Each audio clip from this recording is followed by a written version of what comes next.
generalidades, ¿no? Eso sí es importante. O sea, la glándula de tiroidea tú la evalúas desde dos puntos de vista: morfológica y funcional, que pueden estar aisladas o pueden confluir. O sea, tú puedes tener una alteración morfológica de la glándula sin alteración funcional. Puede ser un nódulo, puede ser un cáncer, puede funcionar bien. Puedes tener una alteración funcional, tienes hipotiroidismo, hipertiroidismo en una glándula de tamaño normal, sin ningún cambio, ¿ya? O puedes tener un bocio con un hipertiroidismo, un bocio con un hipotiroidismo, un nódulo que está normal, o un nódulo que tiene un hipotiroidismo a la vez, o un nódulo tóxico, un nódulo hipertiroideo. Entonces son aisladas y pueden presentarse al mismo tiempo con alteraciones, ¿no? Esas son las morfológicas, ¿no? Que tú ves nódulos palpables son a partir de 0.5 centímetros con la mano, y bueno, ahora con la ecografía vemos hasta de 0.2. O sea, ya eso ha quedado para el lado. Esa es la parte normal, ¿no? La exploración tiroidea, se les hago a los chicos. Es la clasificación de OMS de acuerdo a lo que es un nódulo. La alteración morfológica de una glándula tiroidea. La OMS la ha clasificado de esta forma: 0 sin bocio, grado 1 tiroides palpable, 1A palpable pero no se ve con cuello en hiperextensión, 1B palpable y visible con cuello en hiperextensión, 2 visible con cuello en posición normal, y la 3 que es a distancia, que es el bocio gigante. La auscultación, que básicamente es para ver soplos. La glándula tiroidea es la que tiene mayor flujo sanguíneo minuto, el órgano con mayor flujo sanguíneo minuto. Entonces, cuando tú tienes una hiperfunción por una enfermedad de Graves, vas a tener frémito y soplo. ¿Sobre la glándula? Sí, porque tú tocas y sientes es el frémito, y el soplo pones el soplo, ¿no? Porque el flujo sanguíneo está aumentado, se puede aumentar hasta 5 veces en una enfermedad de Graves. Eso no es aquí, eso ya cuando a veces desarrollo las enfermedades ya pongo algunas clasificaciones de cada enfermedad. Esa es la clase de inaugural. La glándula tiroides, desde el punto de vista funcional, primero tienes que ver cómo funciona, ¿no? Tiene Entonces aquí, mira, lo que tienes que saber es que es un eje de retroalimentación negativa, ¿ya? Entonces que arranca desde el hipotálamo con la hormona reguladora de tirotropina. Esta estimula la hormona estimulante de la tiroides, y la tiroides hace que se sintetice y se secrete posteriormente T4 y T3, ¿no? Y los niveles de T4 y de T3 determinan si la TSH o la TRH aumentan o disminuyen, ¿no? Y como es una retroalimentación negativa, a más hormona circulante, menos TSH, TRH. A menos hormona circulante, más TSH. Entonces, eso lo tienes que tener claro, ¿ya? Porque hay todas las patologías se relacionan así, excepto cuando tienes secundarias o terciarias, que son las únicas excepciones, ¿no? ¿Qué sucede a nivel de tirocito? A nivel de tirocito hay estructuras que tienes que acordarte, que es el receptor de TSH. El receptor de TSH es un receptor de tipo membrana, ¿ya? El receptor de TSH capta la TSH, y la TSH tiene dos funciones. La TSH tiene una función que está básicamente con lo que es la síntesis y secreción hormonal, la síntesis sobre todo, y el crecimiento de la glándula tiroidea. O sea, es estimulante de función y es bociógena, doctor. Y es bociógena, ¿ya? Esas dos cosas. Si se activa, tienes mayor cantidad de hormona y crecimiento glandular. Si se activa porque tienes más TSH o porque su receptor está activo por algún autoanticuerpo. O sea, la activación del receptor es lo que te da el efecto físico. Exista o no exista TSH, ¿ya? Entonces entra a nivel de retículo endoplásmico y aparato de Golgi intracelular, vas a tener síntesis de una proteína que se llama tiroglobulina, ¿ya? La tiroglobulina es la que se encarga de permanecer en el coloide con la monoyodotironina, diyodotironina, y tetrayodotironina, mantenerlas inactivas. Las coge, es como su mamá que las tiene de la mano, ¿ya? Una molécula, 2, 3 y 4, y ahí las tiene. Cuando el cuerpo necesita, por pinocitosis nuevamente, por endocitosis los jala, por pinocitosis sale acá y por endocitosis los jala, y aquí adentro, por los lisosomas, proteoliza la proteína de tiroglobulina. Como la tiroglobulina es la que mantiene inactivas a las moléculas, una vez que se hidroliza, se rompe, tri y tetrayodo salen, y mono y di reingresan nuevamente al sistema para poder seguir sintetizando. ¿Ya? En este proceso hay una hormona que oxida las moléculas de yodo para que puedan ser acopladas a la tiroglobulina. Es la peroxidasa tiroides, una enzima. Entonces tienes tres cosas importantes: el receptor de TSH, la proteína de tiroglobulina y la enzima peroxidasa tiroidea, que son las que se van a encargar de que exista hormona circulante y de que pueda haber para que salga al exterior. ¿Ya? Esos tres te tienes que acordar, porque ahí son los fundamentos de las patologías conocidas hasta la fecha. ¿Ya? Una vez que sale 80% T4, 20% T3, la activa a nivel nuclear es la T3. Entonces, al órgano diana que lleguen para ejercer la función se convierte la T4 en T3 y la T3 ejerce la función. ¿Ya? O sea, eso hacía eso es embriología, eso es lo que es, ¿ya? O sea, es a nivel de primordio, es de origen mesodermal, ¿no? Es la primera que se forma. La glándula tiroidea en el embrión es la primera que se forma aproximadamente dentro de las 24 horas y migra, pero no funciona hasta después de la semana 12 al 100%. Entonces, el primer trimestre gestacional depende de la hormona materna. Si bien es cierto está, no va a funcionar sino hasta la semana 12. Y recién en la semana 12 el feto adquiere la autonomía en lo que es el ejercicio de las funciones de la hormona tiroidea por su propia producción. Antes de eso depende exclusivamente de la madre. Entonces, si tú tienes una mamá hipotiroidea con un bebé que tiene agenesia tiroidea, es el extremo del hipotiroidismo, es el geletinismo, que es un hipotiroideo cero hormona desde la etapa embrionaria. ¿Ya?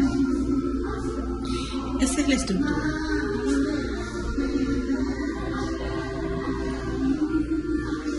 Mira, la glándula tiroidea está formada así.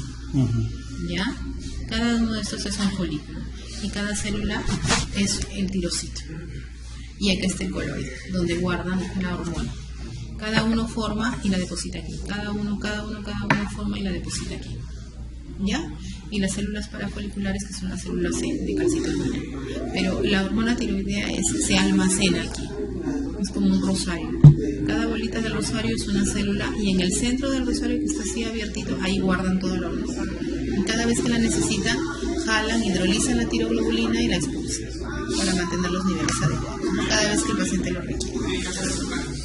Entonces, si lo queremos ver más a fondo, yo tengo el receptor de TSH como cualquier otra función del cuerpo va a utilizar energía.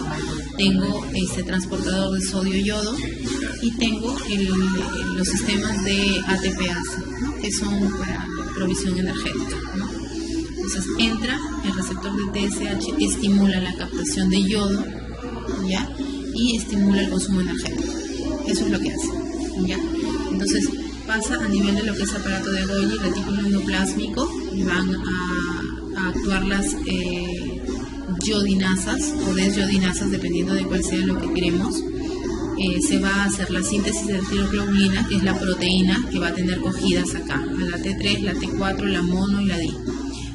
Cuando la proteína está lista para poder ejercer la función de agarrar las moléculas de mono, di, tetra, se peroxida y peroxidada coge las moléculas. ¿Ya?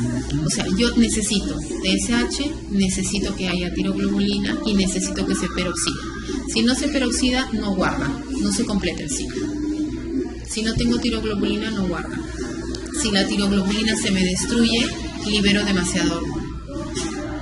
¿Ya? Entonces, una vez entra por endocitosis, ¿no? Del coloide hacia la célula nuevamente, aquí los lisosomas rompen la molécula de tiroglobulina, que es proteica, sale T3 y T4 al exterior y se reutiliza el yodo de la monoyodo y la diyodo y vuelve el ciclo otra vez. Y así es un ciclo. ¿Ya? Esta molécula esos son los puntos focales que yo necesito que se queden en la cabeza. El receptor, la peroxidación de la tiroglobulina para el acoplamiento posterior, y que mientras se hidrolice más veces por las catepsinas, yo voy a liberar cantidades grandes. ¿Qué enfermedades hay aquí? Luego es que tú eres otro nivel. ¿Qué enfermedades hay aquí? La enfermedad de Graves y nódulo tóxico. La enfermedad de Graves es como si aquí no existiera, porque la enfermedad de Graves tú tienes hormona elevada y TSH baja. Entonces no debería tener mayor estímulo, ¿no? Porque no tengo TSH. Lo que sucede es que en la enfermedad de Graves hay la generación de un autoanticuerpo, que es un anticuerpo estimulante, que es muy parecido a la TSH y se coloca ahí. Aunque yo no tenga TSH, tengo el autoanticuerpo que me hace las veces de. Por eso es que tengo la TSH inhibida. Y la célula adquiere un patrón autónomo por la colocación del autoanticuerpo en esa localización. Y ahí no hay aumento del tamaño glandular, ¿no? Claro. Porque la enfermedad de Graves es ociógena, porque está estimulada. Entonces va a crecer en dos momentos de estimulación de TSH. Porque yo tengo un receptor colocado que me da al tirocito un manejo autónomo, o porque la tengo elevada en el hipotiroidismo, y como tengo mucha TSH, pero con una pobre respuesta al interior, porque tengo TPO que no funciona, por ejemplo, en el hipotiroidismo, la glándula crece pero no funciona. Por eso es que morfológica y funcionalmente el análisis de la glándula tiroidea son independientes. Yo puedo tener glándula grande con función aumentada, glándula grande con función baja. Son independientes, porque actúan moléculas que tienen doble función. Si yo tengo elevada la TSH, pero tengo elevada TSH, pero acá no tengo este proceso, no tengo hormona, pero voy a tener el otro efecto de la TSH que es vociógeno. Voy a tener un aumento de tamaño, pero sin la función porque la tengo anulada. O puedo tener bien este sistema y tengo un autoanticuerpo aquí.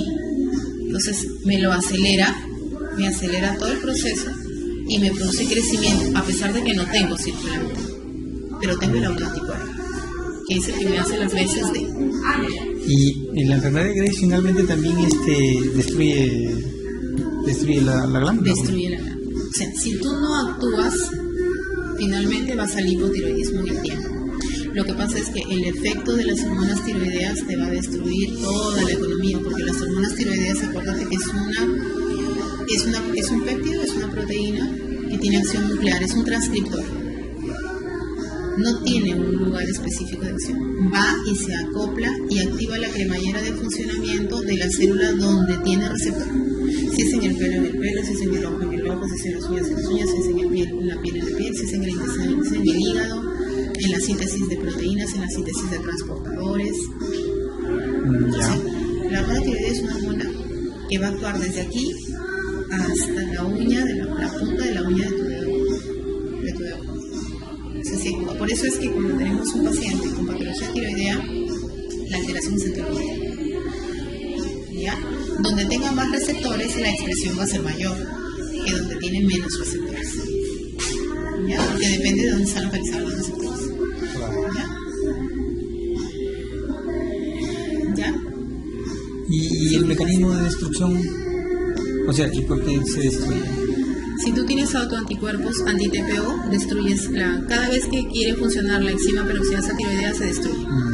Y si tienes antitiroglobulina, lo que destruyes es esto a este nivel.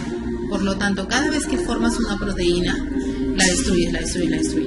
El tema es que la tiroglobulina la destruyes acá y la destruyes acá.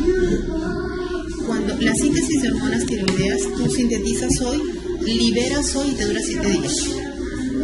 Cuando tú tienes autoanticuerpos antitiroglobulina vas a tener una tirotoxicosis transitoria. No es un hipertiroidismo, es un estado de toxemia por exceso de hormonas tiroideas, porque a ti te sale el autoanticuerpo, destruye tiroglobulina aquí y libera, y acá. Si destruye aquí, libera. Todo lo que liberas te dura una semana. Pero si también estás destruyendo acá, ya no formas, se te agotó. Entonces, en estos casos, si tú das antitiroideos y bloqueas acá, el paciente se te va al hipotiroidismo extremo en 2 semanas. Usas tratamiento aquí, pero acá y acá, aquí tratamiento porque no estás formando hormona, pero de restitución, ya no de bloqueo.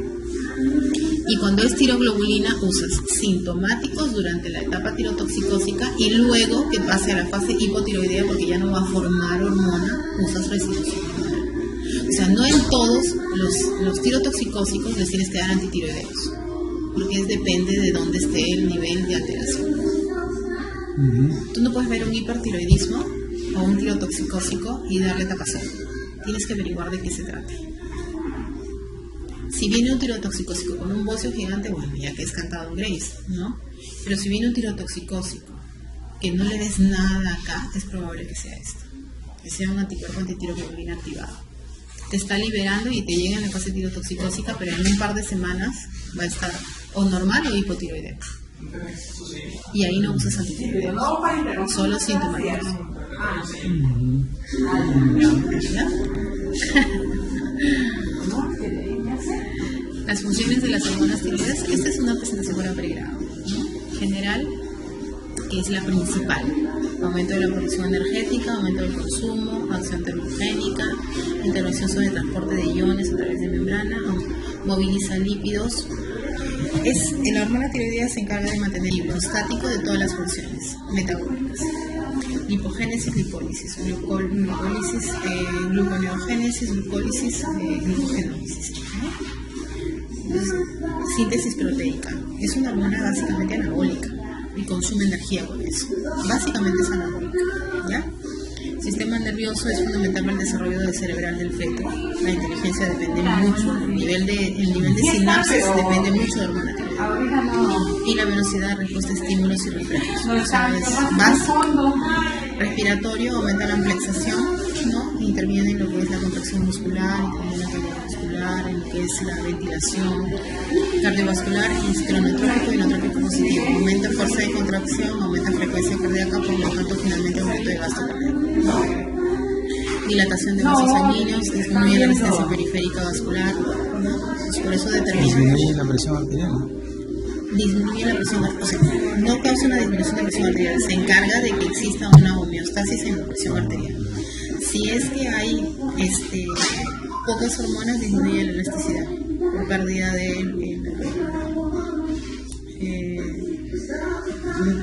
del tono muscular del vaso.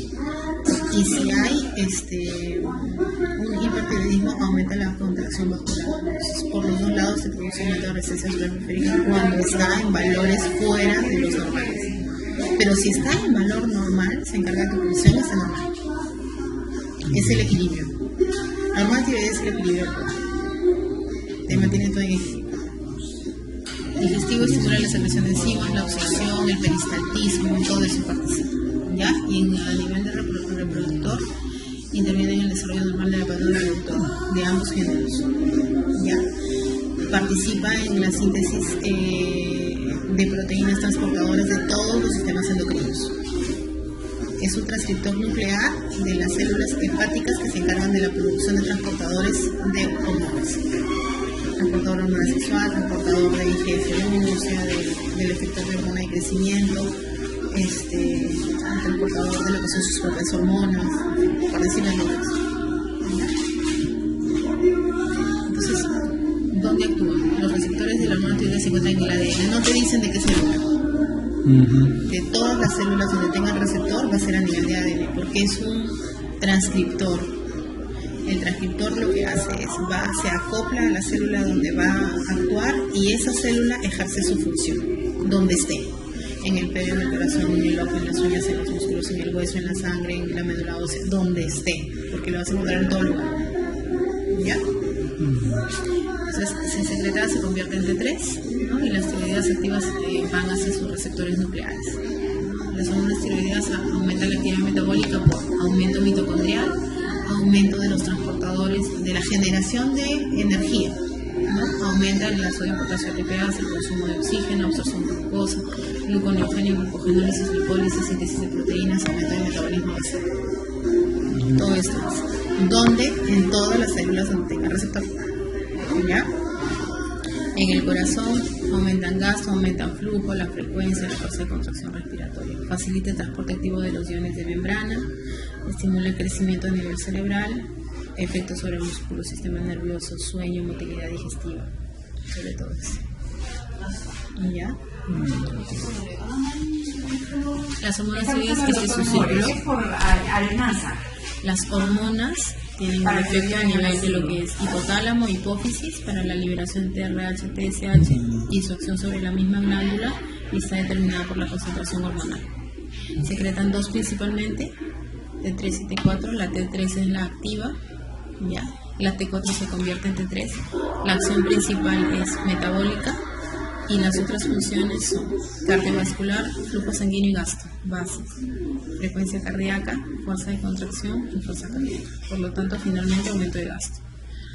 Y las funciones respiratorias, motilidad intestinal, cuando está en aumento produce diarrea, cuando está en disminución produce estreñimiento, aceleración de la función cognitiva. El hipotiroideo es lento, capta poco, responde lento. El hipertiroideo anda medio psicótico, ¿ya? ¿Y cómo lo hace? Por la transcripción genética, básicamente, ¿no? Produce enzimas, proteínas. Este es un resumen de todo lo que he dicho. ¿Cómo lo hace? Los procesos bioquímicos básicos son estos. Tienes pendrina, tienes participación de varias moléculas, pero esto es lo que debes focalizar. Y aquí, de ahí, de esos tres, se desprenden todas las patologías tiroideas. El nódulo tiene que ver acá, el hipertiroidismo Graves tiene que ver acá, el Hashimoto tiene que ver acá, la hashitoxicosis tiene las dos cosas juntas, la tiroiditis autoinmune con tirotoxicosis transitoria tiene que ver básicamente con tiroglobulina. Todo lo que tú puedas ver en tiroides se basa ahorita en esos estudios, hasta que no haya más estudios. Entonces, si ahí ya puedes leer el resto y se te va a salir fácil. Hipertiroidismo todo acelerado. Todo acelerado. El hipotiroidismo todo lento. Todo lento. Hiper, todo acelerado. Todo. Te dan diarrea, tiene tremor, ¿no? Las hormonas tiroideas actúan a nivel de lo que es el sistema adrenérgico de tres formas. Pueden estimular porque las moléculas, los receptores, son exactamente igual a los receptores adrenérgicos, tipo alfa, beta, 1, 2. Los receptores que tienen a nivel de célula diana. ¿Ya? Entonces van y se colocan en los receptores adrenérgicos cuando hay mucha hormona circulante. Potencian el efecto adrenérgico de la misma adrenalina. ¿Ya? Y en tercer lugar, propiamente su función es adrenérgica.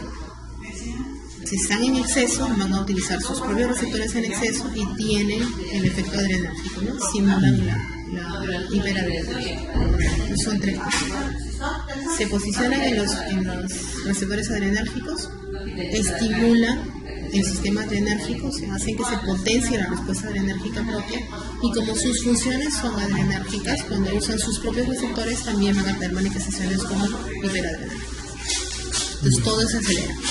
Se acelera el cerebro, son psicóticos, crece porque hay un estímulo del TSH por autoanticuerpos, aumentada generalmente es la sistólica por vasoconstricción, hay agotamiento, hay una miopatía tiroidea, ¿no? Porque si tú generas calor, la mayor fuente de generación de calor es el músculo, ¿no? Entonces es como si tú corrieras 100 metros planos todos los días durante todo el día. Eso es un hipertiroideo.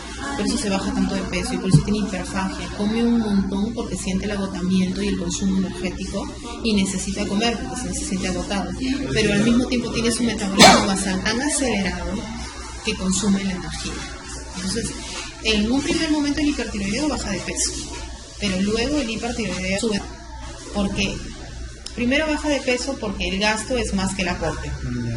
El gasto es más que el aporte. Pero si sigue comiendo un montón, o lo equipara o lo supera. Entonces, en el momento que se supera, se va a engordar. Así sea hipertiroideo. Por eso no es una regla, el hipertiroideo es gordo y el hipo es flaco. No. Son manifestaciones clínicas que pueden aparecer en ese tipo de circunstancias y de repente con esa característica. ¿El hipertiroideo gordo es más crónico o no? No, es porque la ingesta ha superado el consumo energético. Es la única causa. Pero sí se ve con regularidad. Claro. O sea, la gordura en un hipertiroideo. En un hipertiroideo, sí. Sí lo es. Porque uno siempre relaciona más el hipertiroidismo con pacientes delgados y que están así, ¿no? Claro, pero si el paciente empieza a comer cada 2 horas un montón, finalmente su consumo su ingesta va a ser mayor que su gasto. Y finalmente se va a engordar porque el tema de peso es un equilibrio entre ingesta y consumo. Entonces, si tu consumo es mayor que tu ingesta, te bajas de peso. Claro. Si tu ingesta es mayor que tu consumo, te subes de peso. Entonces es una cuestión de equilibrio, ¿no? En el hipertiroidismo consumes un montón, por eso te bajas de peso. Pero si tu ingesta empieza a ser, por ejemplo, si te comes cada 2 horas una hamburguesa con 1000 calorías, finalmente te vas a engordar. A veces aumento de masa. ¿Ya? Sube la presión, sobre todo la sistólica, porque es una alerta, ¿no? El sistema adrenérgico es de alerta y lo que hace es elevar la presión en respuesta a que corras, a que grites, a que te sueltes de que estás amarrado, a que te esquives, ¿no? O sea, te provee, es hiperglicemiante, te provee energía para que tú puedas responder ante la situación de estrés. Ante el estrés. Hay metrorragias, tenemos alteración de la síntesis de globulinas transportadoras. Cuando tú tienes alteración de la síntesis de globulinas transportadoras de lo que son hormonas sexuales, pierdes el equilibrio, porque es exactamente igual. La fracción libre es la que te determina la concentración y la que envía el mensaje al cerebro. Entonces, si tú tienes en el hipertiroidismo una alteración de lo que es la síntesis de globulinas transportadoras, vas a tener más globulinas transportadoras porque el hígado le está diciendo que produzca más. Si tienes más globulinas transportadoras, tienes menos fracción libre. Por lo tanto, tienes caída estrogénica libre. Y empiezas con los trastornos menstruales, que puede ser metrorragia, oligomenorrea, hasta que finalmente llegas a la amenorrea.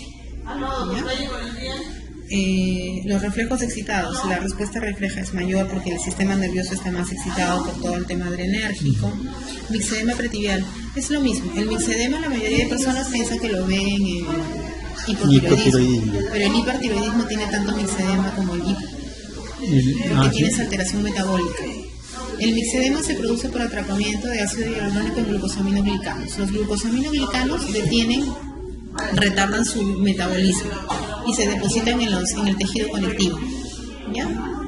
Se depositan ahí y tardan en metabolizarse, en salir y renovarse. El glucosaminoglicano es hidrofílico al 100%. Entonces, si se quedó en algún lugar depositado, va a jalar agua. Y es un edema duro, de todas maneras. De todas maneras es un edema. Y es un edema irritado, enrojecido. El mixedema del hipertiroidismo, porque tiene bastante inyección sanguínea. En cambio el otro es pálido, el del hipotiroidismo. Es más pálido, duro, seco. Acá la piel, la renovación de la epidermis tiene menos tiempo. Dura 28 días normalmente, ¿no? En renovarse la dermis, la epidermis, ¿no? Entonces la dermis genera la nueva célula y más o menos en 28 días se renueva todo tu sistema. En el caso del hipertiroidismo, la piel se renueva en menos tiempo. Se descama, se cae y se renueva. Entonces tú tocas la piel de un hipertiroideo, es suavecita, como de bebito. Y de verdad es suavecita, es suave, caliente, roja, sin vellos, como un bebé. En el hipotiroidismo demora. Y la escama muerta demora en caerse porque se queda pegada. Se encuentra seco, escamoso. Entonces así, y las células de epidermis están ahí pegadas. Las puedes sacar como escamas. O sea, eso es literal, las sacas como escamas. Así es el paciente hipotiroideo, ¿no? Debilidad pulmonar, la neuropatía. ¿El edema aparece acá, en las pies, acá también? Generalmente sí. Generalmente es pretibial en el hipertiroideo y en el hipotiroideo es generalizado, porque el depósito de glucosaminoglicanos es en todo lugar. O sea, se enlentece el metabolismo de tejido conectivo. ¿Dónde tenemos tejido conectivo? En todo lugar. Entonces, por eso es que el edema es generalizado. Y acá se cae el cabello. Acá también se cae el cabello, ¿eh? Pero acá es porque tú tienes una renovación del cabello. Aquí se adelgaza, ¿no? Y aquí se adelgaza. En cambio acá se cae porque hay debilidad del bulbo capilar, ¿no? Se cae y se disminuye la generación, el nacimiento de nuevo cabello, y el que está demora en caerse. Entonces lo tienes grueso, seco. Macroglosia, eso es por depósito de glucosaminoglicanos a nivel de lengua. ¿Ya? Intolerancia al frío, que hay mucho calor porque el metabolismo basal aumentó. Síndrome de túnel carpiano. El síndrome de túnel carpiano es el engrosamiento el atrapamiento de los nervios a través del ¿cómo se llama esto? El túnel. Sí, hay un ligamento ahí que da vuelta, ¿no? Entonces eso como el tejido conectivo se ve afectado y se edematiza a todo nivel, ahí hay un edema, por eso es que se produce un atrapamiento del nervio. Entonces hay un engrosamiento. Problema mecánico, básicamente. Y el fundamento es el mismo, ¿no? Son los glucosaminoglicanos que están ahí que te hinchan todo. Las metrorragias igual, acá se producen más, acá se producen menos. Piel áspera, seca, amarillenta, se atrapa el betacaroteno. Hay una hiperbetacarotinemia por una alteración del metabolismo del betacaroteno. Entonces se te queda y el paciente es amarillo, como si comiera mucha papaya. ¿Ya? Hay un aumento de peso porque disminuye el metabolismo basal. Si acá aumenta el metabolismo basal, tengo mayor consumo energético. Si disminuye el metabolismo basal y sigo comiendo lo mismo, voy a engordar, porque igual el balance es positivo. Gasto menos con el mismo consumo o gasto menos con mayor consumo. El reflejo es enlentecido. No es que haya abolición de reflejos, hay fase de relajación retardada. Acá tú golpeas y haces esto. En cambio acá golpeas y haces esto. La fase de relajación cerebral existe, pero la fase de relajación es lenta. En cambio en el de acá no, tú haces esto y estreñimiento porque el peristaltismo disminuye y las hormonas tiroideas están encargadas de definir cuál es la velocidad de peristaltismo. O sea, actúan a nivel de la célula muscular intestinal, de colon. Cardiomegalia, derrame pericárdico, todo eso es por glucosaminoglicanos, ¿no? Cardiomegalia, enlentecimiento, bradicardia, edemas, todos los edemas son por glucosaminoglicanos. Hipotiroidismo primario, secundario, terciario. Primario, secundario, terciario. Primario, secundario, terciario. Secundario y hipófisis. Y terciario psicótico. ¿Ya? Acá en este esquema. Primario, secundario, terciario. ¿Ya? Entonces, primario, secundario, terciario. Eso te lo tienes que aprender porque esto de acá depende de eso. Primario, la glándula es tu problema. Si la glándula es tu problema, tienes bajo nivel hormonal y elevado TSH, porque acá está normal, van a responder. Hipotiroidismo secundario, o sea, acá, hipófisis. Bajo hormonal, acá, y acá puede estar bajo, puede estar normal. Porque si está bajo, no es lógico que esté normal. Cuando tú tienes un T4 bajo, con TSH normal, eso te indica que hay un problema. Porque si tu T4 está baja, la TSH debería responder. ¿Ya? Claro. Y en el hipertiroidismo es alto y la TSH baja. Vas a encontrar casos, sobre todo cuando tú tienes una tiroiditis autoinmune por ruptura de molécula de tiroglobulina, en el que la T4 está alta porque tienes liberación abrupta, pero ha sido tan pronto y con tan poco tiempo de regulación que la TSH está normal. Entonces, porque la TSH se mueve cada 4 semanas. Si yo te quiero diagnosticar ahorita algo y me sale T4 baja y TSH normal, es muy reciente. No he tenido las 4 semanas mínimas que necesita tu cerebro para modular secreción.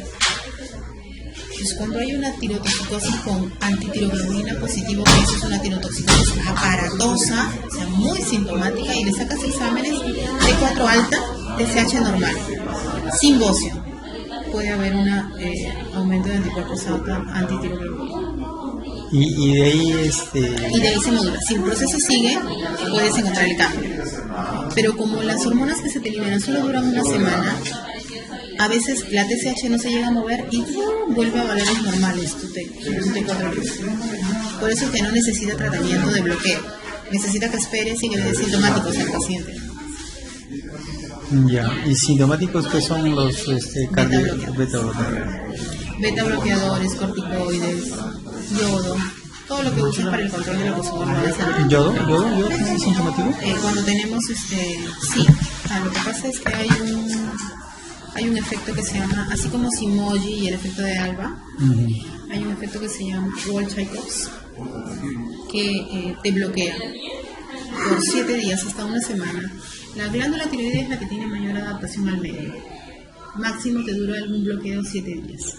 Entonces, cuando tú le pones yodo a un paciente es porque en una semana vas a definir alguna cosa.